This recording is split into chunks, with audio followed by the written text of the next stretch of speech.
দিন থেকে লাইভে আসা হয়নি। আসলে লাইভে এসে বলার মতো কথা আসলে আমার কাছে মনে হয়েছে যে আসলে ফুরিয়ে গেছে, কারণ কথাগুলো এত বেশি একটা অনুভব নিয়ে বলেছি এর আগের কথাগুলো, যে কথাগুলো তো প্রতিফলন কতটুকু হয়েছে মানুষের জানি না, কিন্তু এই কথাগুলো বা এই সিচুয়েশনের সঙ্গে সবাই আমরা এখন বসবাস করছি। করোনা ভাইরাসে মানুষের মৃত্যুর সংখ্যা বেড়ে যাচ্ছে, অনেক মানুষ দিনে দিনে মরছে। অনেকে স্বীকার করছে না, পারিবারিক হয়তো বা একটা সমস্যা হবে, লকডাউন হবে, গ্রামবাসী আসবে না বা ট্রিটমেন্টের জন্য কোথায় নিয়ে যাবে, এই ভয়ের কারণে স্বীকার করছে না। আমার 4টি উপজেলার মধ্যে সব থেকে ভয়াবহ পরিস্থিতি এখন চলছে বিরামপুরের। আমি নবাবগঞ্জ হয়ে বিরামপুর গিয়েছি। বিরামপুরে সেখানকার উপজেলা চেয়ারম্যান, সেখানকার মেয়রের সঙ্গে কথাবার্তা বলেছি। তো ইনশাআল্লাহ আগামীকালকে একটা বৈঠক করব। প্রশাসনিক যারা কর্মকর্তা রয়েছে এবং সরকারের যারা, বিশেষ করে রাষ্ট্রীয় যারা দায়িত্বে রয়েছেন সরকারি কর্মকর্তা, তাদেরকে নিয়ে বসে বিরামপুরকে মনে হয় আমাদের লকডাউন করা ছাড়া আর কোনো উপায় থাকবে না। কারণ বিরামপুরে যে সংখ্যা তে করোনা ভাইরাস আক্রান্ত হয়েছে প্রায় 50-56 জনের অধিক মানুষ। তবে অত্যন্ত খুশির ব্যাপার যে এর মধ্যে 18 জনের মতো মানুষ আবার ভালো হয়ে গেছে। তারপরেও কেন জানি মনে হচ্ছে যে টেস্ট অনেকে করেন নাই, আপনারা টেস্ট করাচ্ছেন না, অথবা কেউ স্বীকার করতে চাচ্ছেন না যে করোনা ভাইরাস আপনার হয়েছে। এটা স্বীকার করলে যে আপনাদের কি বড় ক্ষতি হয়ে যাবে আমি জানি না। তো আপনার কারণে আপনার পরিবার সংক্রমিত হচ্ছে, যার কারণে এটার সংখ্যা বেড়ে যাচ্ছে। এবং সেই সঙ্গে এখন হয়তোবা আমাদের অঞ্চলে মৃত্যুটা সেইভাবে শুরু হয়নি, কিন্তু একবার কল্পনা করে দেখেন যদি অ্যাট এ টাইমে শুরু হয়ে যায় মৃত্যু একসঙ্গে, যদি ঢাকা মেডিকেল কলেজ হসপিটাল বা যেগুলো আছে, ঢাকার বিভিন্ন হসপিটালগুলো রয়েছে, আমরা খবর পাচ্ছি এখান থেকেই যে সেখানে মৃতের সংখ্যা কতগুলো। তো এইরকম যদি সিচুয়েশন তৈরি হয়ে যায়, তাহলে চিন্তা করে দেখেন আমরা তখন কি করব, আমরা কিভাবে এই সিচুয়েশনটাকে ট্যাকেল করব। তো সব কিছু মিলে যদি নিজের এলাকাকে সেভ করতে হয়, নিজের পরিবারের মানুষকে ভালোভাবে রাখতে হয়, বাঁচাতে হয় করোনা ভাইরাসের হাত থেকে, একটা মাত্র উপায়, সেটা হলো যদি সিমটম দেখা দেয় আপনারা টেস্টের আওতায় আসেন। যে সমস্ত সিমটম দেখা দেবে, যদি সর্দি কাশি জ্বর গলা ব্যথা হয়, তার ওষুধ আপনাদেরকে নিতে হবে, ট্রিটমেন্ট নিতে হবে।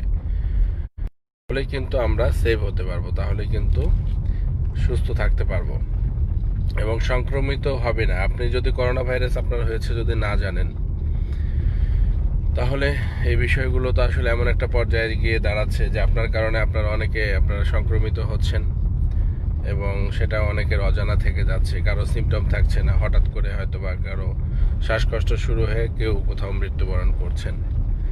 তো সব কিছু মিলিয়ে যে বিষয়, যাতে অন্য কেউ ক্ষতিগ্রস্ত না হয়, এই বিষয়টা এখন খুব ভালোভাবে লক্ষ্য করতে হবে। মাস্ক আপনারা সবাই ব্যবহার করছেন, এটা দেখে ভালো লাগছে। বেশিরভাগ মানুষই মাস্ক ইউজ করছেন, কিন্তু সাধারণ কিছু দরিদ্র মানুষের এখনও সেটা দেখা যাচ্ছে না। দয়া করে যারা বিত্তবান রয়েছেন, এখনও আমাদের খাদ্যের প্রয়োজন নাই, খাদ্য দিতে হবে না, কিন্তু দরিদ্র মানুষগুলোকে যাতে একটি দুটি মাস্ক কিনে দিয়ে আপনারা সহযোগিতা করতে পারেন, এইটুকু অন্তত পক্ষে আহ্বান রাখছি সকলের প্রতি। আজকে একটি নিউজ, আমি জানি না এটা আসলে নিউজ আকারে বলবো নাকি এটা একটা প্রাইভেসি রেখেই দিব, কিন্তু বলতেই হয় যে আসলে একজন রাজনৈতিক ব্যক্তিত্ব যারা আমরা রয়েছি, তাদের আসলে লাইফের শেষ পর্যায়গুলো অনেকটা করুণ একটা করে ইতিহাসের সৃষ্টি হয়ে যায়। এত বড় বড় ইতিহাস, প্রত্যেকটা নেতার জীবনে তারা নিভৃতে পৃথিবী থেকে চলে যায়, তাদের অনেক কথাই হয়তো বা অজানাই থেকে যায়।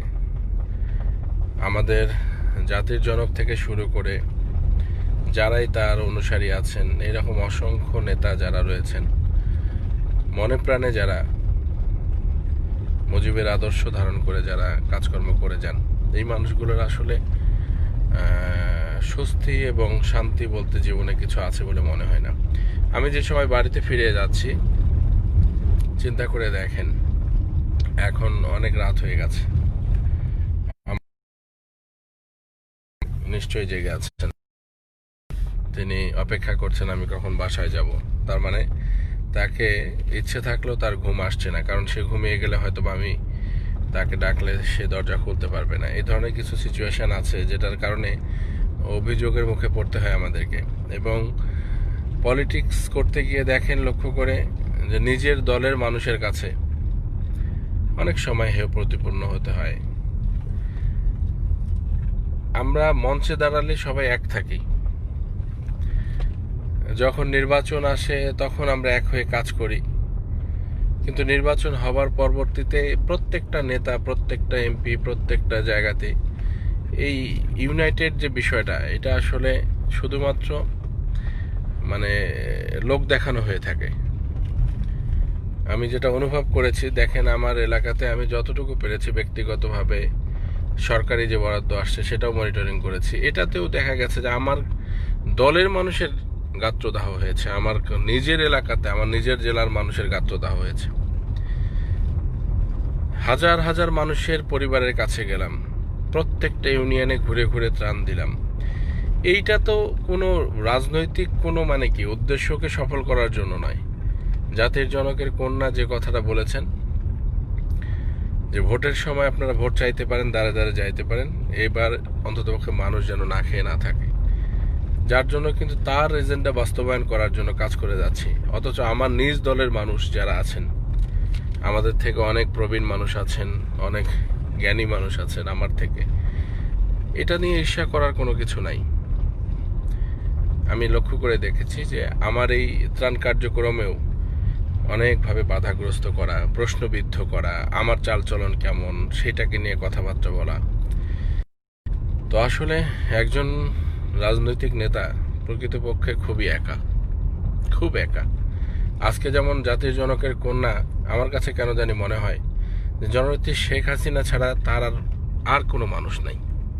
সে নিজেই একাই যুদ্ধ করে যাচ্ছেন, তার শুধুমাত্র আছে একদম সাধারণ মানুষগুলো, সাধারণ ভোটারগুলো, একদম রুট লেভেলের যে মানুষগুলো আছেন, কোনো দলের নেতাকর্মী এই টাইপের কোনো মানুষ নয়, একদম যারা কোনো দিন তার সামনে গিয়ে দাঁড়াবে না, যারা কোনো দিন তার কাছে গিয়ে সরাসরি কোনো কিছু আবদার করবে না, এই মানুষগুলো ছাড়া অ্যাকচুয়ালি তার এবং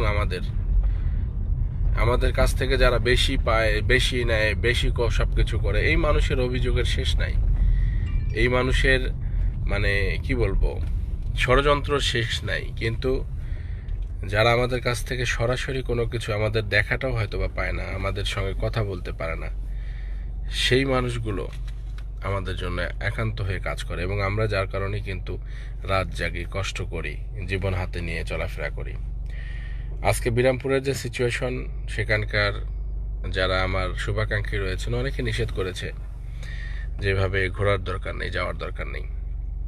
আমি আসলে থাকতে পারি না, আর আমি মৃত্যুর আগ পর্যন্ত থাকতেও পারবো না। আজকে যে কথাটা বলতে চাইলাম রাজনৈতিক অঙ্গন নিয়ে, একজন নেতা নিয়ে, আমার বলা হয়তো বা ঠিক হচ্ছে না। আমাদের সাবেক অর্থমন্ত্রী আবুল মাল আব্দুল মুহিত, তার একটা নিউজ পড়ে খুব ব্যথিত হলাম। আমাদের সংসদের যারা বিশেষ করে বিভিন্ন এমপির আমরা ছেলে রয়েছি, আমরা আমাদের বাবার জীবন দেখেছি, আমার কিছু কলিগ আছে, আমার কিছু এমপি বন্ধু বান্ধব রয়েছে, তাদেরও বাবার কিছু লাইফস্টাইল আমি শুনেছি যে মৃত্যুর শেষ সময়গুলোতে তারা কি পরিমাণ অর্থনৈতিক কষ্টে ভুগেছে। একটা ইনসুলিনের টাকা তাদের কখনো হয়নি। একটা ডায়ালিসিস করবে কিডনি রোগী, তার ডায়ালিসিস করার মতো তার সামর্থ্য ছিল না। বাসা ভাড়া দিবে কোথাও, বাসা ভাড়া দেওয়ার মতো সামর্থ্য ছিল না, আত্মীয় স্বজন বন্ধু বান্ধব এর কাছ থেকে নিতে হয়। আসলে কখনো কখনো খুব মনে হয় যে সততা, নিষ্ঠা, দেখানোর পর জীবনের শেষ পরিণতি, শেষ সময় বার্ধক্যে গিয়ে পত্রিকায় নিউজ আসবে অমুক এমপি অমুক মন্ত্রী টিনের বাড়ি, লোকটা খুব সৎ ছিল, ঘর দিয়ে পানি পড়ছে, চিকিৎসা হয় না তার, জাতির জনকের কন্যার হয়তো কথায় যাবে বা সরকারের কোনো উচ্চ পর্যায়ে তার নামটা যাবে এবং সেখান থেকে তাকে সহযোগিতা করা হবে। এই বিষয়গুলো আসলে কখনো মানতে পারি না। মাঝে মাঝে দেখি, শুনি, নিজের চোখেও দেখেছি, নিজের পরিবারের মধ্যে দেখেছি। তো এগুলো দেখার পর যেটা মনে হয় সেটা হলো যে আসলে স্যাটিসফ্যাকশনটা কোথায়, কোন জায়গাতে শান্তিটা, কোথায় গেলে মনে তৃপ্তিটা হবে। বয়স কম, যার কারণে এগুলো নিয়ে হয়তো বা ভাবি বেশি। ইদানিং অনেক কথা বলতে চাই, বলতে পারি না। আজকে অর্থমন্ত্রীর যে বিষয়টা নিউজটি পড়লাম, যে তার একটি বাড়ি, তিনি বিদেশে ছিলেন, তখন থাকা অবস্থায় একটা বাড়ি কিনেছেন ঢাকাতে, তার ছেলে তাকে বাড়িতে উঠতে দিচ্ছেন না। জাতির জনকের কন্যার কাছে নিশ্চয়ই এই খবর গিয়েছেন এবং তিনি ব্যবস্থা করেছেন তাকে বাড়িতে উঠিয়ে দেবার। যতটুকু ইন্টেলিজেন্সের যে নিউজটা যতটুকু আমি পড়েছি এবং অনুভব করেছি, বঙ্গবন্ধু কন্যাই তাকে বাড়িতে উঠাবার সকল ব্যবস্থা করেছেন এবং তৎক্ষণাৎ ফোনে কথা বলেছেন, সব কিছু।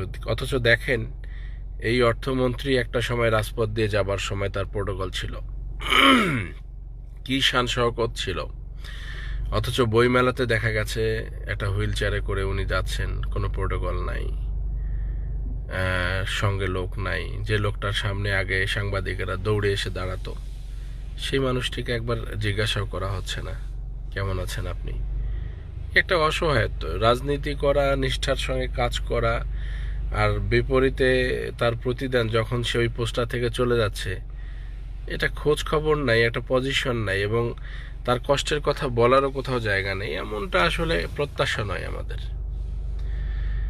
দেখে দেখে যতটুকু অনুভব করছি যে আমাদের থেকে কেন জানি মনে হয় যে সরকারি কর্মকর্তাদের মধ্যে একটা একতা, ইউনাইটেড একটা বিষয়টা অনেক বেশি। তারা আর যাই হোক, আপদে বিপদে যতটুকু পারেন তাদের সাবেক যারা রয়েছেন তাদেরকেও কিন্তু তারা বিভিন্নভাবে সহযোগিতা করে থাকেন। কিন্তু একজন রাজনীতিবিদ রিটায়ার্ড করলে তার আপন কলিগদের কাছ থেকেও তিনি যে পরিমাণ বঞ্চিত হন, এই সততা, নিষ্ঠা, তার দৈন্যদশার জীবনের শেষ পরিণতিগুলো, এটা আসলে কাম্য নয়। তো যাই হোক, আমার কথাগুলো আসলে আমি এই কারণেই বলছি যে নিজের জীবনটা দিয়ে অনুভব করছি যে সততার মূল্যায়ন, সরলতার মূল্যায়ন আমার আপন, মানে কি বলবো, আমার সহযোদ্ধাদের কাছে অনেক বেশি অবমূল্যায়ন হতে হয়।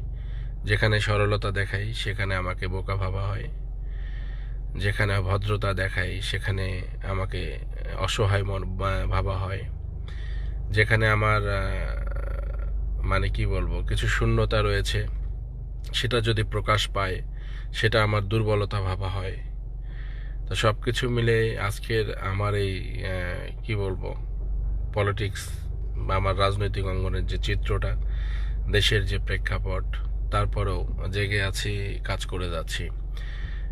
করে যাচ্ছি একটা কারণেই, সেটা হচ্ছে যে আমার কোনো নেতা নাই, আমার কোনো জায়গা নাই, আমার এক্সট্রা কোনো বট গাছ নাই, কেউ নাই, আমার একটাই জায়গা আছে। সেই জায়গাটা হলো জাতির জনকের কন্যা। উনি যতদিন বেঁচে আছেন আমার কাছে ততদিন মনে হয় যে উনি যতদিন বেঁচে আছেন ততদিন আমার শিবলি সাদিকের, আমার নিজের দলেরও যারা মানে কি চরম আমাকে তারা হয়তো বা শত্রু মনে করেন, আমি তাদেরকে নিয়ে অতটা ভাবি না। কিন্তু আমি শুধু এইটুকু বলবো যে জাতির জনকের কন্যা শেখ হাসিনা যতদিন জীবিত আছেন, এমপি শিবলি সাদিক যেভাবে চলছে, যদি আমার মস্তিষ্ক বিকৃতি না হয়, আমি যদি পাগল না হয়ে যাই, তাহলে আমার কিছু করা সম্ভব আপনাদের দ্বারা হবে না। আপনারা ফেসবুকে বিভিন্নভাবে আমাকে হেয় করার চেষ্টা করেছেন অনেক জায়গাতে। আমার কল্পনা এবং আমার ভাবনাগুলো মানুষকে নিয়ে, সব সময় দেশ এবং মানুষকে নিয়ে, যেটার মধ্যে হয়তো বা আপনাদের মতো মানুষকে নিয়ে ভাববার আমি সময় পাই না। আমি সম্মান করি, শ্রদ্ধা করি, সকলকে ভালোবাসি। এই বিষয়গুলোকে কখনোই আপনারা দয়া করে আমার দুর্বলতা ভাবিয়েন না, আমার শূন্যতা ভাবিয়েন না। আমার সঙ্গে যে মানুষটি রয়েছে এবং আমার মাথার উপরে যে মানুষটি রয়েছে, সে আর কেউ নয়, শূন্য থেকে শুরু করা একজন মানুষ, একদম নিঃস্ব থেকে শুরু হওয়া একজন মানুষ। সে মানুষই হলো জাতির জনকের কন্যা জননেত্রী শেখ হাসিনা। যারা শূন্য থেকে শুরু করে, যারা একদম ক্ষুদ্র অবস্থায় থেকে শুরু করে সব কিছু হারিয়ে শুরু করে, তারা কখনো হারাবার ভয় পায় না। আমার তো হারাবার ভয় আরও নেই। আমার কিচ্ছু নেই হারাবার। আমার যা কিছু আছে আমার সঙ্গেই থাকে। আমার পরিবার বলেন, আমার শুধু একটা জিনিসই আছে হারাবার, সেটা হলো আমার সম্মান, আত্মসম্মান। আমার 3 পুরুষের রাজনৈতিক যে অঙ্গনটা আছে আমার পরিবারের, আমার দাদা থেকে শুরু করে আমার বাবা, বড় বাবা এবং আমরা যে মানুষের জন্য কাজ করে যাচ্ছি, এটা ছাড়া, এটার মধ্যে কলঙ্ক নিয়ে আসা ছাড়া আমার আর হারাবার কিছু নাই। তো আজকে আমি পরিশেষে যে কথাটা বলতে চাই যে রাজনৈতিক নেতাদেরকে যে যেভাবে দেখেন না কেন, এখন পর্যন্ত বাংলাদেশের মাটিতে, এখন পর্যন্ত বাংলাদেশ আওয়ামী লীগের যিনি প্রধান চালিকা শক্তি হিসেবে কাজ করছে সেই প্রিয় নেত্রী এবং অসংখ্য এমপি আছে, অসংখ্য মন্ত্রী আছে, যাদের হয়তোবা ল্যাঙ্গুয়েজ শুনে আপনারা অনেক কিছু হয়তোবা মন্তব্য করে থাকেন বা কথাবার্তা বলে থাকেন, কিন্তু তাদের নিজ নিজ এলাকায় তাদের কার্যক্রমগুলো একটু পরখ করে দেখেন, অনুভবে রাখেন। অনেকে হয়তোবা এজেড আছেন, বয়স্ক মানুষ আছেন, যাদের ডায়াবেটিক্স আছে, হার্টের পেশেন্ট আছে, কিডনি রোগী আছে আমাদের এমপি মন্ত্রীদের মধ্যে। তো তারা হয়তোবা করোনাতে নিজের এলাকাতে সেইভাবে হয়তোবা মাঠে নামতে পারছে না, এটা আপনাদেরকে অনুভব করতে হবে। খেয়াল করে দেখেন যে সেখানে কিন্তু আমাদের পরিপূরক হিসেবে সরকারি কর্মকর্তা এবং দলীয় কর্মকর্তা সেখানে অবশ্যই কাজ করে যাচ্ছেন সারা বাংলাদেশে। কোথাও শোনা যায়নি করোনাকালে মানুষ না খেয়ে কিন্তু মারা গেছে। এবং করোনাকালে শুধু নয়, বাংলাদেশের উপর দিয়ে একের পর এক যে ঝড় বৃষ্টি আঘাত হানে, সেটাতেও কিন্তু কোথাও দেখা যায় না যে দুর্ভিক্ষের কারণে অসুস্থতা নিয়ে না খেয়ে কোথাও মারা গেছে। কারণ মারা যায় না, কোথাও অসহায়ত্বের মধ্যে পড়ে থাকে না একজন ব্যক্তির কারণেই, সে হলো জাতির জনকের কন্যা জননেত্রী শেখ হাসিনা। তার অসংখ্য মানুষ সারা বাংলাদেশে, অসংখ্য তার কর্মী, তার সহযোদ্ধারা কাজ করে যাচ্ছেন। আপনাদের ভয় পাওয়ার কিছু নেই। করোনাকালীন এই সময়ে শুধুমাত্র এইটুকু বলবো, এই যুদ্ধটা শুরু হয়েছে, এত সহজে শেষ হবে না। আমাদের এখন খাদ্য সংকটের দিকে আমরা আবারও যাচ্ছি। এলাকা ভিত্তিক যদি লকডাউন হয়ে যায়, যে সমস্ত এলাকায় লকডাউন হবে আপনারা জানেন, দরিদ্রকুল মানুষগুলো যদি কাজ করতে না পারে, তারা খাদ্য কষ্টে আবারও পড়বে। দয়া করে অন্ততপক্ষে বিত্তবান থেকে শুরু করে সরকারের যারা বিশেষ করে ত্রাণ পরিচালনা করবেন, আগামী 15 দিন 20 দিনের মধ্যেই হয়তোবা দেখা গেল যে অনেক জায়গাতে আমাদের আবারও ত্রাণ সহযোগিতা করতে হবে। তো সেই জায়গাতে সততা এবং নিষ্ঠার সঙ্গে কাজ করে যান। এই করোনা ভাইরাস আপনাকে যে মৃত্যু এনে দেবে না, তার কোনো নিশ্চয়তা আপনি দিতে পারবেন না, আমিও পারবো না। সেক্ষেত্রে শুধু মৃত্যুর আগে এইটুকু বলতে চাই যে আমাদের মৃত্যু কখন হবে খুব কাছাকাছি আমরা দেখতে পাচ্ছি। মানুষ মরছে প্রতিদিন, অসুস্থ হচ্ছে এবং মৃত্যুটা এত কাছে চলে আসছে যেটা আমাদের কল্পনারও বাইরে। তো সেখান থেকে আমি এই অনুভব থেকে শুধু সবাইকে বলবো যে আজকে বা কালকে আমার যদি মৃত্যু হয়, আমি মৃত্যুর আগে যেন আমার পরপারে আমার আল্লাহর কাছে গিয়ে বলতে পারি যে না, আমি একজন মানুষের জন্য হলেও কিছু করার চেষ্টা করেছি এবং আমি কিছু করে আসছি পৃথিবীতে। আমার একটা চেষ্টা ছিল, আমার একটা মন ছিল, আমার আকাঙ্ক্ষা ছিল যে আমি মানুষের জন্য, আমার দেশের জন্য, আমি দশের জন্য আমি করার অন্ততপক্ষে পরিকল্পনা নিয়েছিলাম, কিছু বাস্তবায়ন করেছিলাম, আমি 2-1 জনকে সাহায্য করেছিলাম, যেটার উপর দাঁড়িয়ে আমাদের সন্তানেরা কোনোদিন হয়তোবা বলতে পারবে আমার বাবা মা, আমার ভাই বা আমি নিজেই এই কাজগুলোর সঙ্গে সম্পৃক্ত ছিলাম। এই মহামারীতে আমি একজন যোদ্ধা হিসেবে কাজ করেছি। আমি আপনাদের প্রত্যেকের মঙ্গল কামনায় আমাদের সকল দেশবাসী তথা সারা বিশ্বের মানুষের জন্য সকলের কাছে দোয়া চেয়ে এবং পরিশেষে জাতির জনকের কন্যা জননেত্রী শেখ হাসিনার জন্য সবাই প্রাণ খুলে দোয়া করেন। এই মানুষটি আছে বলে আমরা এখন পর্যন্ত একটা ডিসিপ্লিনের মধ্যে আছি। বিএনপির অনেক বাঁকা মানুষেরা মন্তব্য করছে, অনেক ধরনের আমাদের ল্যাকিংস তুলে ধরছে, আমাদের শূন্যতা দন্যতার কথা তুলে ধরছে, কিন্তু খেয়াল করে দেখেন বিএনপির একজন মানুষও কিন্তু কোনো বড় নেতা এখন পর্যন্ত করোনা ভাইরাসে আক্রান্ত হয়ে মৃত্যুবরণ করেন নাই। কারণ তারা মাঠে নাই, তারা শুধু মঞ্চে 2-1টা জায়গায় যখন সুযোগ পাচ্ছেন আমাদের শূন্যতাগুলোকে তুলে ধরে কথাবার্তাগুলো বলার চেষ্টা করছেন, রাজনৈতিক ফয়দা হাসিল করার চেষ্টা করে যাচ্ছেন। আমি শুধু এইটুকু বলবো, আওয়ামী লীগ সংকটের থেকে শুরু করা, সংগ্রাম থেকে শুরু করা একটা দল এবং শূন্য থেকে কিন্তু আওয়ামী লীগের আজকের এই অবস্থা।